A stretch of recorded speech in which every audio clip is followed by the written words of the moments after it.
ರಾಯಚೂರಿನಲ್ಲಿ ಸುರಿದಂತಹ ಮಳೆಯಿಂದಾಗಿ ಸಾಕಷ್ಟು ಅನಾಹುತಗಳು ನಡೆದಿವೆ.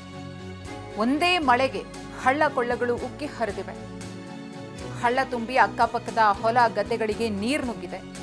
ಎಡಪನೂರು ಹಳ್ಳದ ಸೇತುವೆ ಸಂಪೂರ್ಣವಾಗಿ ಜಲಾವೃತವಾಗಿದೆ. ಕಿರು ಸೇತುವೆಯ ಮೇಲೆ ಹಳ್ಳದ ನೀರು ಹರಿತಾ ಇದೆ. ಹಳ್ಳದ ಸುತ್ತಮುತ್ತಲಿನ ಜಮೀನುಗಳಿಗೆ ನೀರು ನುಗ್ಗಿದೆ. ಇತ್ತೀಚೆಗೆ ಬಿತ್ತನೆ ಮಾಡಿದ್ದ ಜಮೀನೆಲ್ಲ ಇದೀಗ ನೀರಿನಲ್ಲಿ ಕೊಚ್ಚಿ ಹೋಗಿದೆ. ಜಮೀನು ಸಂಪೂರ್ಣವಾಗಿ ಜಲಾವೃತ ಆಗಿದೆ. ಒಂದು ಕಡೆ ಮಳೆ ಬರ್ತಾ ಇದೆ ಅಂತ ರೈತರು ಖುಷಿ ಪಡಬೇಕಾ, ಅಥವಾ ಬಿತ್ತನೆ ಮಾಡಿದ್ದೆಲ್ಲವೂ ಕೂಡ ಕೊಚ್ಕೊಂಡು ಹೋಯಿತು ಅಂತ ಹೇಳಿ ದುಃಖ ಪಡಬೇಕಾ? ಕೆಲವೊಂದಷ್ಟು ಭಾಗಗಳಲ್ಲಿ ಇದೇ ರೀತಿಯ ಸಂದಿಗ್ಧ ಪರಿಸ್ಥಿತಿಯಲ್ಲಿ ರೈತರಿದ್ದಾರೆ. ಇನ್ನೂ ಕೆಲ ಭಾಗಗಳಲ್ಲಿ ವಾಡಿಕೆಯಂತೆ ಮಳೆ ಆಗ್ತಿಲ್ಲ ಅನ್ನೋ ನೋವು ಗಮನಿಸ್ತಾ ಇದ್ದೀರಿ. ಎಡಪನೂರು ಕಿರು ಸೇತುವೆ ಜಲಾವೃತವಾಗಿದೆ. ಹಾಗಾಗಿ ಜನರು ಒಂದು ಕಡೆಯಿಂದ ಮತ್ತೊಂದು ಕಡೆಗೆ ಹೋಗೋದಕ್ಕೆ ಸಾಧ್ಯ ಆಗ್ತಾ ಇಲ್ಲ. ಅವರ ದಿನನಿತ್ಯದ ಕೆಲಸಗಳಿಗೆ ಅಡ್ಡಿ ಉಂಟಾಗಿದೆ.